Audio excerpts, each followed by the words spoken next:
Hello beautiful beings, welcome to your practice.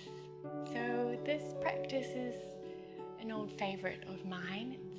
It's something I like to come back to every now and again, especially because of the way that we can tend to live these days. That we spend a lot of time sitting, working, traveling, driving.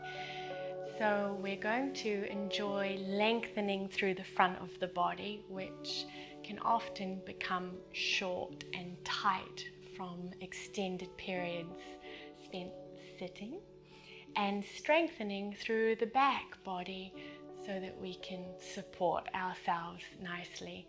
The back body can tend to be quite weak, again because we can tend to spend a lot of time sitting for work or whatever it is we need to do during our days. So I hope you enjoy. We are going to get started, and we'll start sitting, kneeling in Vajrasana. So let's come to kneel here. And if you find this really uncomfortable, then you might choose to sit cross-legged instead, that's fine.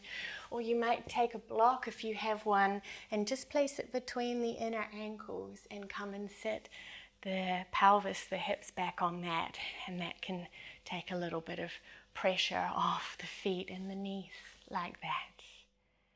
And just take a moment to settle here, hands on the lap,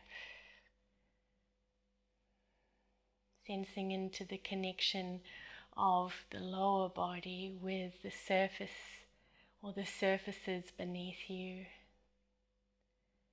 and the stability and support of earth.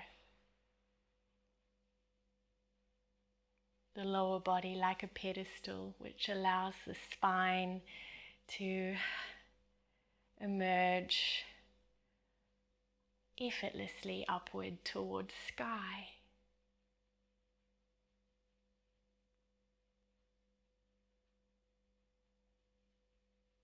Sensing into stability and ease. The head alighting at the top of the spinal column, balanced.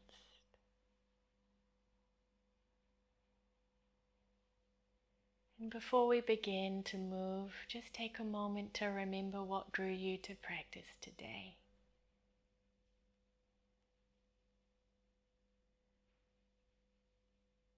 Why are you here? What's your inspiration? Or is there something you'd like to embody?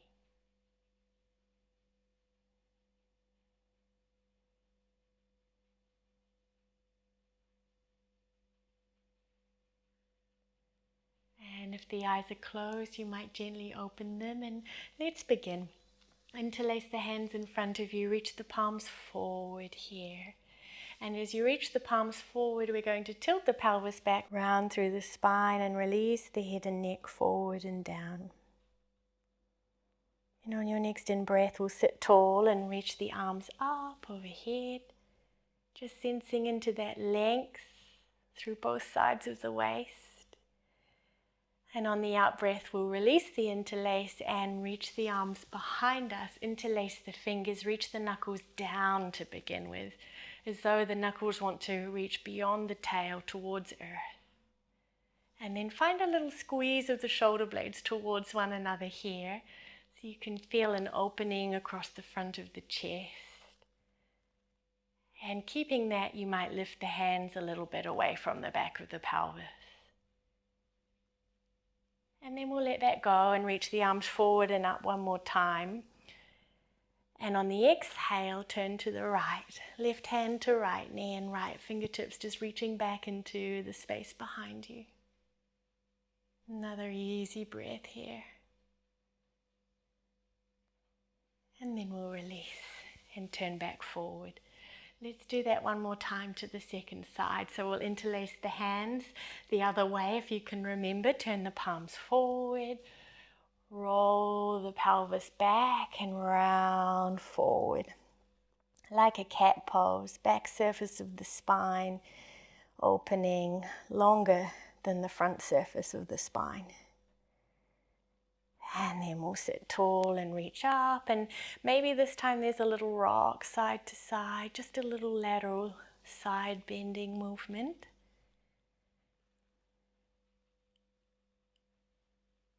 And we'll let that go and sweep the arms back down behind us again. Interlace the fingers the other way, other thumb on top. Knuckles reach down, shoulder blades squeeze a little toward one another on the upper back. And then we lift the hands a little away from the back body.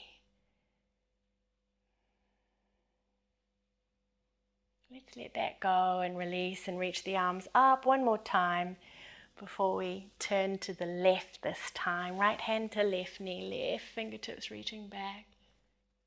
Gazing back towards those left fingertips if you can, if it's comfortable for your neck. And then exhale to unwind and come back to center. Let's meet in a downward facing dog now. So you can take your proper way if you are using it. Hands to the mat, tuck the toes, lift the hips up and back. And give yourself a few breaths to just settle in here, to move, bicycle through the legs if you like. And just notice how you feel. Notice what's changed. Even with that preparatory movement seated, noticing what's shifted for you.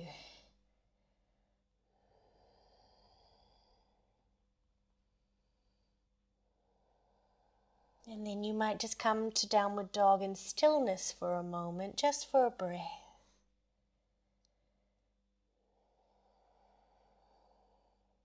And on your next inhale, we'll go ahead and float the right leg up behind us, three-legged dog. And let's roll the right hip up over the left hip today, reaching that right leg up and back. And you might choose to keep the right leg long or bend the right knee and allow that heel to drop behind you. And on the next exhalation, we'll come into pigeon pose. Right knee forward behind the right wrist and left leg reaching back behind the left hip. If pigeon pose is comfortable for you, then stay on the fingertips here. So we've got a little bit of an element of back bending in this shape today. That's going to be more of the theme today, actually. So we're inviting that into our pigeon pose. And if it's not comfortable for you to be here, it's totally okay. You might choose instead knees bent, soles of feet to mat, hands behind you, and outer right ankle to top of left thigh. Chest lifting here. That's a lovely option. And then for those of us who are in pigeon pose, up on the fingertips, press your front shin, your right shin, down into the mat. And press your back foot down into the mat. That offers you a little bit of levity and lightness and buoyancy in this shape. And you might stay here, or you might pick up the back foot and reach the same hand as foot, so left hand back to take a hold of the foot. And if the hand can hold the inside of the foot, the big toe ball mound of the foot, great. Palm faces outward, left thumb faces up towards the ceiling, and then press the foot into the hand and turn the chest forward. But it's absolutely okay if the hand just holds the outside of the foot today. It's just a slightly different rotation of the upper arm. And then we'll let that go wherever you are and meet back in a downward facing dog. And take a breath here.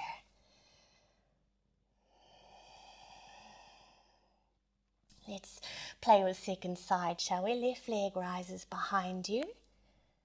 Lift the left leg high, allow the pelvis to turn. So front of the pelvis turns towards the left as the left hip turns over the right hip. You can keep your left leg straight or bend the knee, allow the heel to drop back. Another easy in-breath. And on the out-breath, second side, pigeon pose, or the variation, the seated variation of figure 4, right, left ankle to right thigh. And up on the fingertips, chest forward.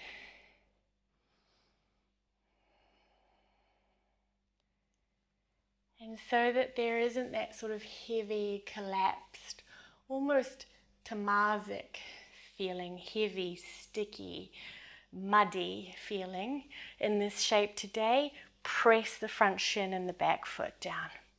So you almost get a little bit lighter on the fingertips. Opening the chest forward, offering the chest forward. And stay here or lift the back foot. Reach the right hand to the foot. Hand can hold the outside of the foot as I'm doing now, or it might spin around to hold the inside of the foot. Press the foot into the hand, chest forward. Wherever you are, just enjoying one more breath as you are, right? Meeting yourself where you are, as you are. And then we'll let go and meet again in downward facing dog together. Okay, so before we come and enjoy a little bit more play standing, let's rock forward to plank pose and slowly lower onto the belly, and we'll come into Sphinx pose. Elbows under the shoulders, forearms parallel, palms facing down, and spread the fingers a little bit here. And you'll notice as you press the forearms and the elbows down into the mat, that lifts the heart or lifts the chest up, doesn't it? And see if you can keep that, but now grip the mat a little bit with your fingers, like you want to squeeze the mat, or in my case, the floor, with the fingertips. And as you do that, create the action of wanting to pull the hands back towards the back of the mat. And you'll notice that that draws the chest forward.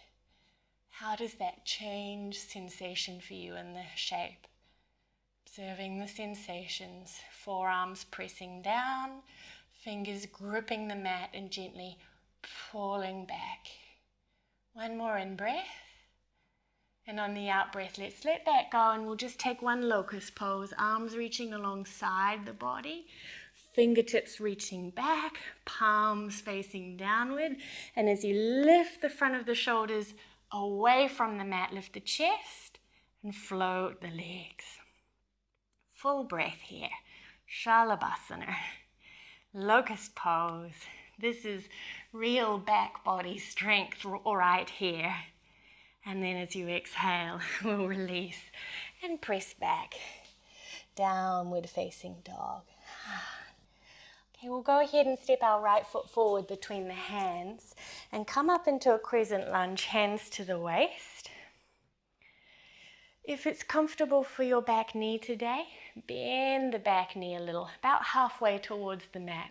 If it's not comfortable, keep the back leg as it is. That's absolutely okay.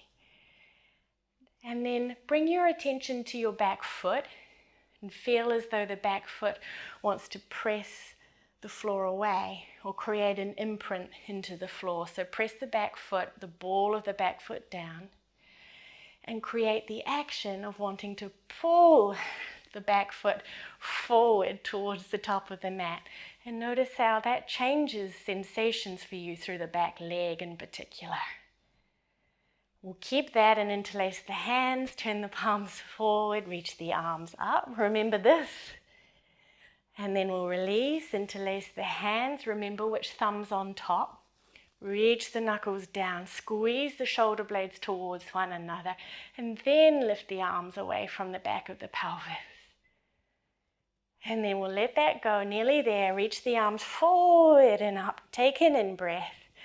And on the out-breath, turn to the right. Left hand to right knee, right fingertips reaching back. Stay here. Inhale. The torso's pretty upright here.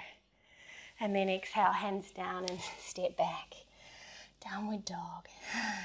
Okay, last one, last side. Let's do it. Left foot steps forward.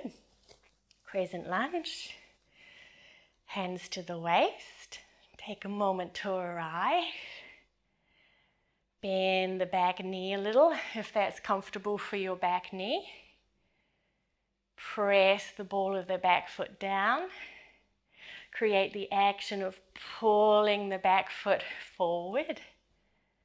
Notice what's changed. Interlace the fingers, palms reach forward, arms reach up. Let that go. Interlace the hands, other thumb on top. Reach the knuckles down. Draw the shoulder blades toward one another. Then lift the arms away from the back of the pelvis. Nearly there. Let's let the interlace go. Reach the arms forward and up. And we turn. Right hand to left knee. Left fingertips reaching back. My back leg's tired too. I'm with you. One more in-breath. And on the out-breath, hands down and step back, downward dog. Wonderful. Take an easy breath here in down dog. Shake the legs a little if you need. And then we'll lower the knees to the mat. So we're going to play with some camel pose hinge backs here. Actually, it doesn't matter what we call them. If you've got sensitive knees, you might fold your mat a few times so you've got a little bit more padding beneath your knees. And then we'll meet together, standing up on the shins, hips above the knees, knees hip width distance, and bring the hands to the tops of the back of the thighs, where the thighs meet the buttocks, and firm that area. Feel that this area is firming beneath your hands. And as you do that, sense that the top rim of the buttock is lengthening down towards earth behind you. We want to keep that today. Keep that support and strength of the back body as we bring the hands to heart center. Take an inhale here. And then as you exhale from your knees, everything stays in one line. You're just going to hinge diagonally back. Knees, hips, shoulders in a diagonal line, so there's no back bending here. Take an inhale.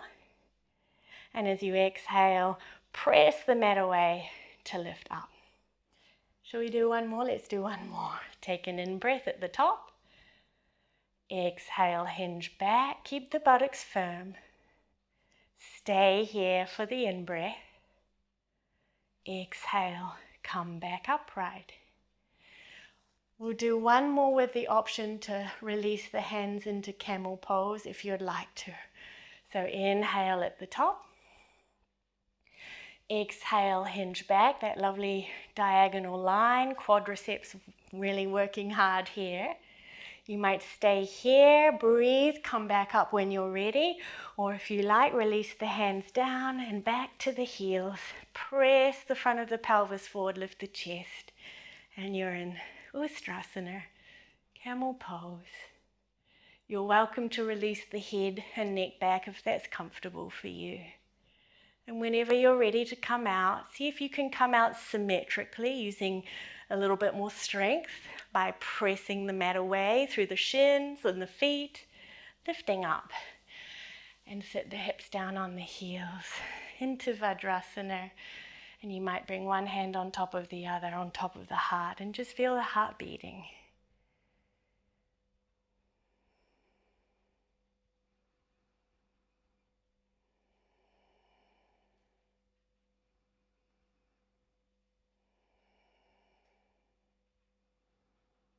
Beautiful. Let's take one more downward facing dog, just so you can start to encourage length, even length in the spine after that little back bend that you might have done. So last downward dog.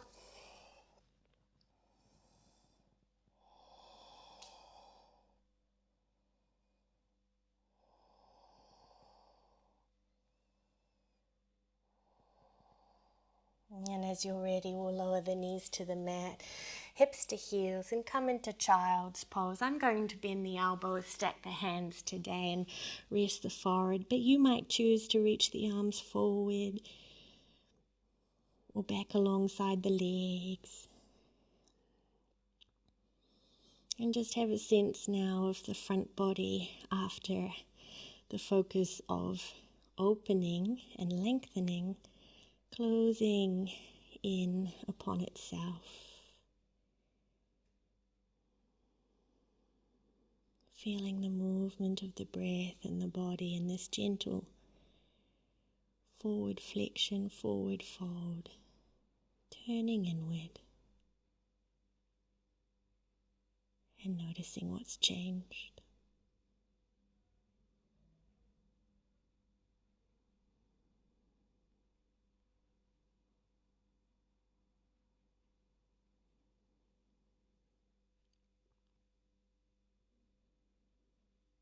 As you're ready, we'll gently press the mat away, sit upright. Now might be a really lovely time to come and lay back and take Shavasana. Take rest and just allow the practice to integrate. But if it's time for you to move on into the rest of your day, you might just lift the hands, fold the palms. A final moment to remember or to return to what drew you to practice today, your inspiration. Thank you for sharing your practice. Peace, peace, peace.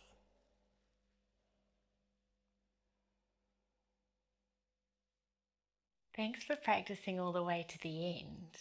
Every practice I offer is possible thanks to the support of my patrons.